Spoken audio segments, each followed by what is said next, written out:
Hello, my name is Gencten. This small piece of research and assessments are related to the creative and educational futures modules. I will talk about the effects of education on the development of multifaceted thinking skills and creative thinking skills among students and individuals based on the past, present and future education system in which I have done this work. In the globalized and developing world, the main aim of the education system is to produce individuals who are able to make permanent changes to their behaviors, keep up with developments, respond to the expectations they faced, who are the researching, questioning, and self-aware, and who have developed self-esteem. The development of creative thinking skills plays a significant role in enabling students to produce original ideas. Moreover, along with developments in science and technology, the 21st century is also called the information age. In this age, the scope of information and the methods and speed of access to information are changing. New channels are emerging in the field of information access. In light of all these developments, what is expected from today's schools is to educate individuals who are equipped with the skills of using and accessing information effectively. To this end, educational institutions are carrying out different applications in an effort to make use of computer technologies. One of these issues that should be emphasized in education is the use of technology. The function of computers is increasing day by day, and this influences both learning teaching process and the economic and social function of education. It is inevitable that the development in technology affects every part of life as well as the learning teaching process. What is expected from today's schools is the training of individuals who are equipped with the skills to access and use information efficiently, and who can use technology. Teachers, school managers and authorities who are stakeholders of the environment are the key to the potential benefits of using technology in the school being reached at the high level. In addition, it is the duty of teachers to provide effective use of new information and communication technologies in education and training environments. The qualities teachers have in the field are very important, in that computers can be used as a technology teaching tools. Teachers are expected to contribute to the environment in which they work, such as designing internet environments, visual distance learning techniques, designing educational software, and producing all kinds of teaching materials. I will now talk about my experience that has attracted a lot of interest. We visited Castle Community Primary School on 20th of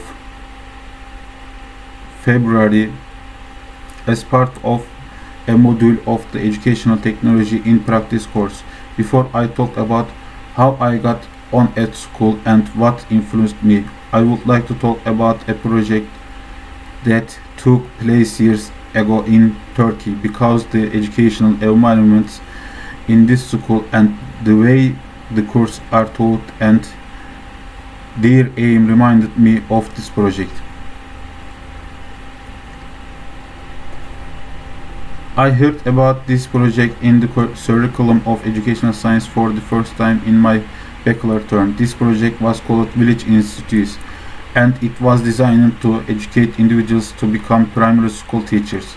When the current situation is examined, the factors determining the status of teachers in society include teacher training, and economic and appointment condition. The Village Institutes commenced preparation in 1935 and were trialed for the first time in 1937, but legally it was a system that was formally introduced in 1940. Factors such as were a lack of schools, numbers in the villages, and the difficulty involvement in taking care of the maid service were the reason for this intuitive. There was a need for an enlightenment to understand the situation of the peasantry, which would only be possible by creating an intelligent segment of the peasantry from within. The trainees were going to work in school that had been opened in small village. They were to teach for 3 years and would get new students when they graduated. On the other hand, in village schools where they were teaching for most of the 3 years, the same curriculum was being implemented as in the urban school. Even though the information did not conform to the requirements of the village, and even though literacy had been forgotten over time, so the village institute's project was an appropriate project that villagers would be able to apply in order to minimize these differences. Moreover, the purpose of village institutes was to educate teachers so that they were equipped with the skills to lead village development. Thanks to this training, people were considered together with economic and social life. The education of not only children but also adult villagers was being studied. The schools were established near the villages which had suitable agricultural land. One of the aims was to teach the villagers alternative farming techniques. Beekeeping and viniculture were taught in villages where these skills were not previously known. Each teacher who was assigned to the institute was learning and teaching the construction information as much as he or she could with the help of the villagers in the village where he went. A teacher who completed the village institute was not only a primary school teacher but also practiced agriculture, health, masonry, blacksmithing, tailoring, fishing, etc. All of the institutes had their own agricultural land and workshop. At this point, teachers built the schools in their village and did so in cooperation with the villagers, and the state did not have to intervene.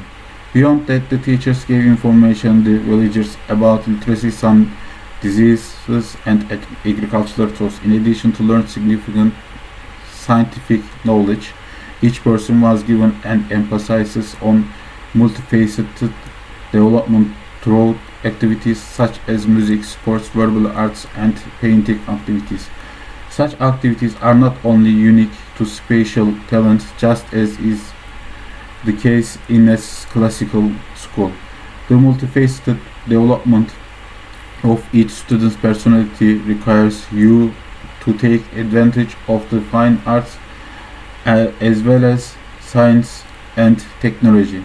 That is why every teacher in the village institute was knowledgeable in different fields, and they were able to transfer their knowledge to the students in the best way. According to village institutes educational curriculum, students were given training to use bicycle and motorbikes, swimming, horse riding, etc. Village institutes were completely different from the programs of academic, technical, and agricultural school. The institute was open throughout the year, and students were attended on a 45-day vacation basis. However, even on vacation, students had responsibilities towards the institute. It was expected that the student would bring sample of the plant and animal species and handcraft and sample of the things they had collected from their village during their holidays. In addition, students were asked to collect information from their village and to represent the institute in their village. In the past, in spite of limited time constraints, students have had the ability to develop creative thinking skills and problem solving skills in different areas. Turn to today's condition, and it can also be observed that